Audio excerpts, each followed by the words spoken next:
The train, for its type, is the most powerful vehicle on land. And the engines of Sodor are the power behind the docks, industries and branch lines that make up the world-renowned Northwestern Railway. These are the stories of Sodor.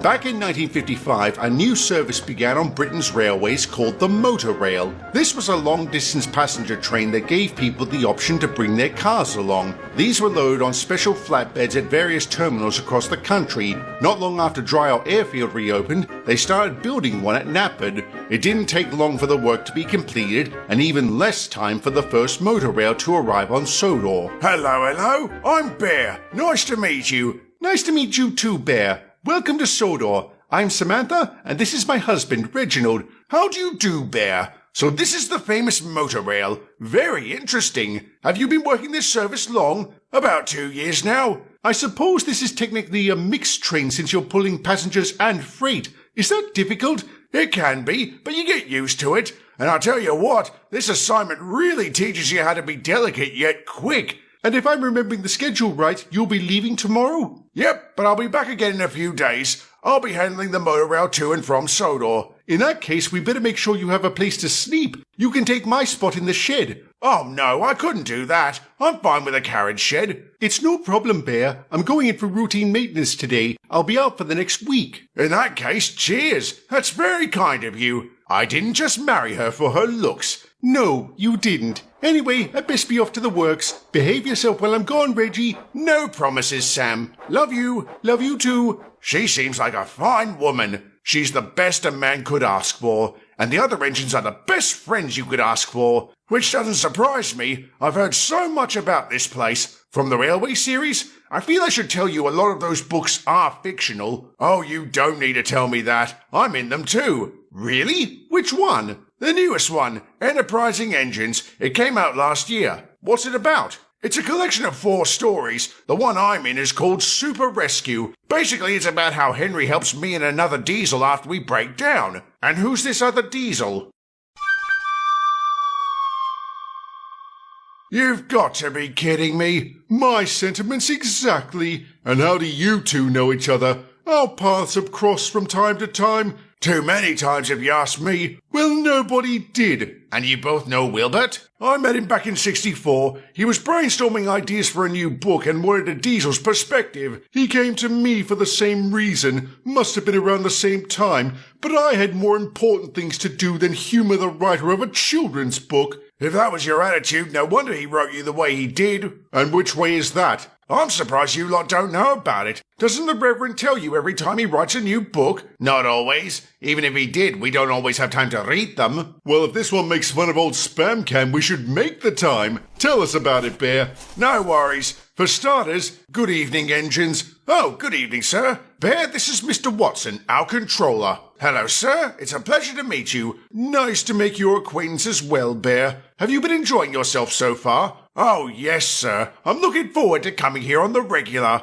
That makes one of us. Did you say something, Francis? No, sir. I didn't think so. Anyway, I didn't come here just to welcome Bear. I have some news about Samantha. Is something wrong, sir? While they were examining her, they found traces of metal fatigue in her system. Blimey, is it bad? It's not good. In fact, it's the same variant that killed my brother, so I'm very worried. Don't be, Reggie. Sam's a strong woman, and she's in good hands. Still, if the worst should happen, I don't know what I would do. What would she expect you to do? Carry on, that's what. Thanks, Patrick. Anytime, mate. And I know how to cheer you up. I heard you just found out about enterprising engines. Don't tell me you're in it too. No, but when it came out, the driver I had at the time bought a copy for his son. He knew me and Francis didn't like each other and decided to read it to me. And? Whatever. You're not angry about it? Why would I be? Only small minds would be offended by such nonsense, and even smaller minds would be amused by it. That's surprising. I thought for sure you'd be ticked off. Is that why you embellished our conversations to the Reverend out of spite? Pathetic. Are you saying none of it was true? I'm saying it doesn't matter if it is. As it was back then, I have more important matters to attend to now, like my injector. What's wrong with your injector? It's failed, and I can't move as the brakes on my train have clamped on. Too bad your mouth is still wide open. Very droll, Bear. How long until you're due to leave? Thank heavens. Sorry to leave you with him, Reginald. Don't be. We tend to ignore him when he starts moaning. Then I'm surprised you listen to him at all. I'll see you again in a few days. Ta-ra!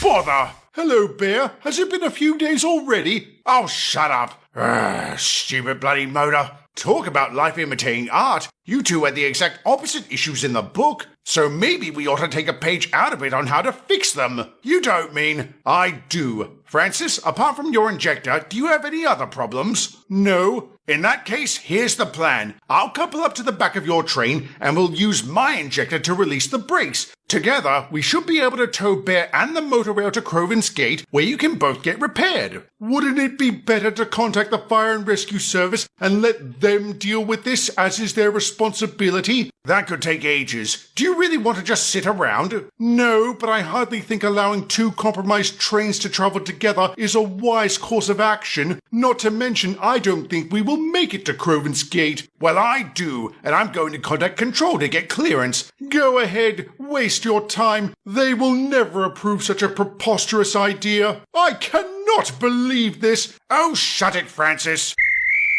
And here we go.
I'm guessing that's not how the story ends. How'd that car fall off anyway? The chain snapped. We couldn't just leave it there, so we called for a crane. They lowered it back up, and off we went. We made it to the works without any further delays. Well done, Reginald. You turned a tragedy into a triumph. Truly exceptional. Too right. Of all the stunts we've pulled on this island, that was one of the wildest. I couldn't have done it better myself. Yes, I'm rather proud of this too. It's just a pity I didn't get to see Samantha. That was one of the reasons you did this, wasn't it? I'd be lying if I said the thought hadn't crossed my mind, but I really was trying to help out two engines in distress. How come you weren't able to see her? There was no need for me to go inside the works, not to mention I had to take Bear and Francis's trains on to Barrow. I did ask Derek how she's doing. He said she's still touch and go.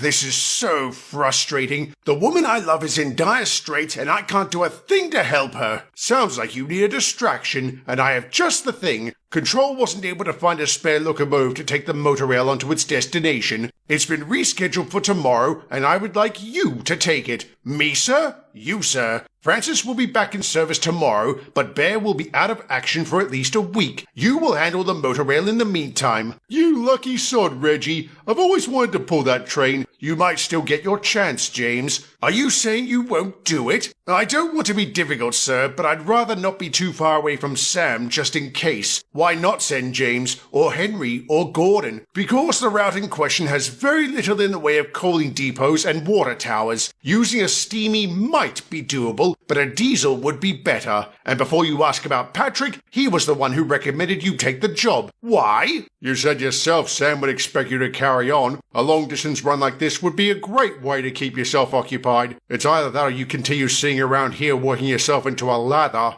You're right, Patrick. You're absolutely right. Thank you. Again, I'd love to take the monorail, sir. Good, because I wasn't really giving you a choice. You're rostered to take 3 services over the next week. Understood, sir. Behave yourselves while I'm gone. No promises, mate.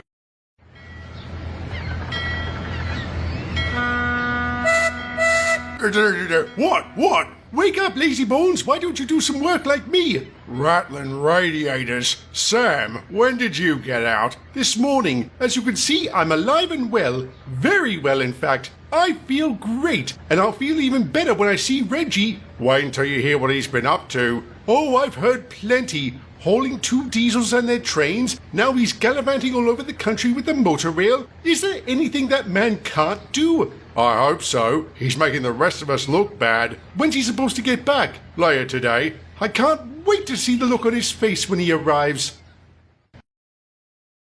Are you sure it was today? Absolutely. It's not like him to be late. Indeed. I hope he arrives soon. I wish to congratulate him for his Herculean efforts last week. You haven't done that yet? We have been working opposing shifts, Samantha. I have barely had time to glance at Reginald, much less thank him. I didn't think you would, since you reckoned you wouldn't get to Croven's Gate. And I was wrong, James. I can admit when that happens. Goodness, Francis, are you becoming humble? Don't be absurd. Good evening, engines. Samantha, welcome back. Thank you, sir. Is something wrong? I'm afraid so. Feels like every time I come here, it's to bring bad news. You have bad news, sir? Yes, it's about Reginald.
Oh, God, is he all right? No.